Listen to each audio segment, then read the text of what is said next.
Hello friends, எல்லோரும் எப்படி இருக்கிறீங்க?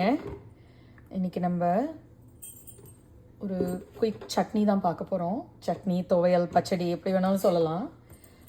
தெலுங்கில் பீரக்காய்னு சொல்லுவோம், தமிழில் பீர்க்கங்காய் சட்னி எப்படி செய்கிறதுன்னு பார்க்கலாம். இது சாதத்து கூட, இட்லி, தோசை கூட எல்லாமே நல்லாயிருக்கும். இன்றைக்கி செய்ய என் பிள்ளையும் என் கூட சேர்ந்துருக்காங்க. ஸோ அப்பப்போ ஒரு குட்டி கை பார்த்தீங்கன்னா எதுவும் நினச்சிக்காதீங்க, அவங்க அப்பப்போ எனக்கு ஹெல்ப் பண்ணுவாங்க சமைக்கும்போது. ஸோ இன்றைக்கும் வந்திருக்காங்க. எப்படி செய்கிறதுன்னு பார்க்கலாம். இப்போது கடாய் கொஞ்சம் சூடாயிருச்சு. இப்போது நல்லெண்ணெய் விட்டுக்கலாம், 1 டேபிள் ஸ்பூன் கிட்ட. நல்லெண்ணெய் விட்ட உடனே இதில் கொஞ்சமாக கடுகு போட்டுக்கலாம்.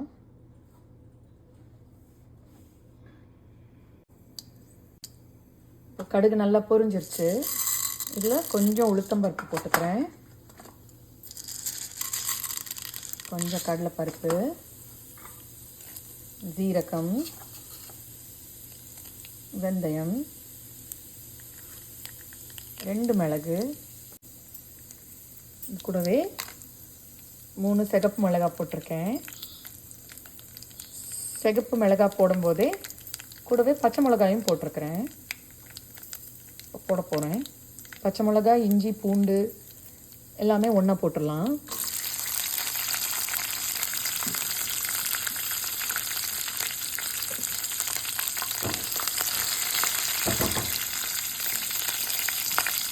இது நல்லா லேசாக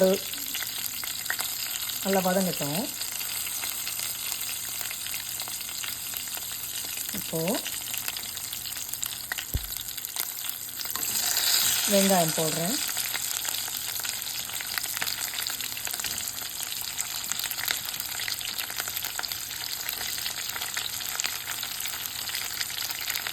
நான் கருவேப்பிலை, கொத்தமல்லி எல்லாம் கட் பண்ணி வச்சுருக்கிறேன், அதனால் கூடவே வந்துருச்சு எல்லாம்.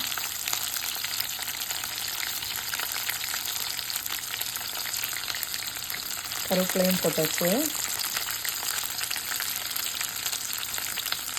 இதில் வெங்காயம் நல்லா வதக்கு. நீங்கள் வதக்குறீங்களா? வாங்க வதக்குங்க. என் பிள்ளைங்க வதக்குறாங்க பக்கத்தில் நின்றுக்கிட்டு. இப்படி செய்யணும்.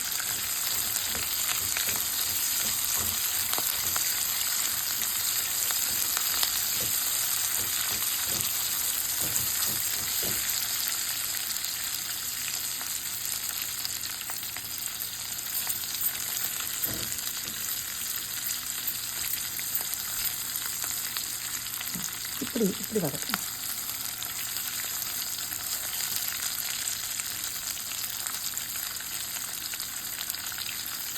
உங்களுக்கு ரொம்ப பிடிக்கும் என்னோட சமைக்க. நாளை இந்த மாதிரி சின்ன சின்ன வேலைகள் கொடுப்பேன் நான், அவங்களும் ஹாப்பி ஆயிடுவாங்க. வெங்காயம் பொன்னிறமாக வறுக்க வேண்டாம்.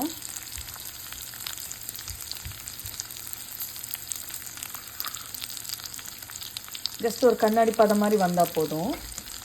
அதுலேயே கட் பண்ணி வச்சுருக்கிற பீர்க்கங்காய், சாரிங்க நான் தெலுங்கு தமிழும் கலந்து பேசுகிறேன், இதை போட்டுடலாம். போடுங்க, நீங்கள் போடுங்க, அப்படியே போட்டுருங்க.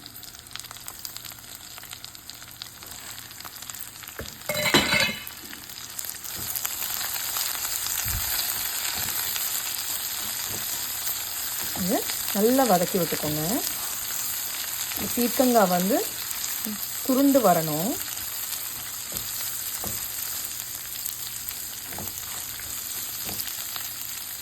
இதில் கொஞ்சம் ஈரம் இருக்கிறனால அந்த போட்ட பருப்பெல்லாம் கரிஞ்சி வராது, அப்படியே கோல்டனாகவே மெயின்டைன் ஆகும். ஸோ நீங்கள் நல்லா வதக்கி விடுங்க.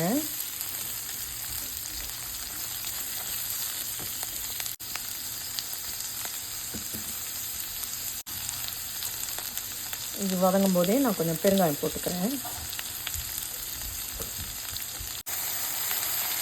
இப்போ குட்டி அவங்களே தக்காளியும் போட்டுட்டாங்க. நான் ஒரு தக்காளி கட் பண்ணி போட்டிருக்கிறேன் இங்கே, அதையும் வதக்கிக்கலாம்.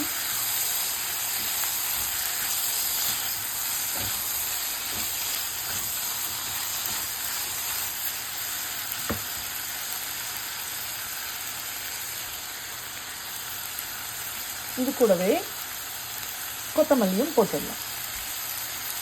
தேங்க்யூ.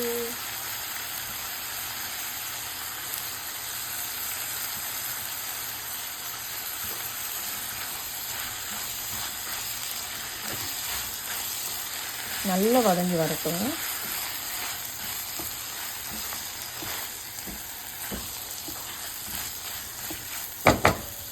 இது வதங்கினதுக்கப்புறம் கொஞ்சம் உப்பு சேர்த்து ஆறின உடனே அரைச்சிடலாம். இது நல்லா வதங்கிருச்சுங்க.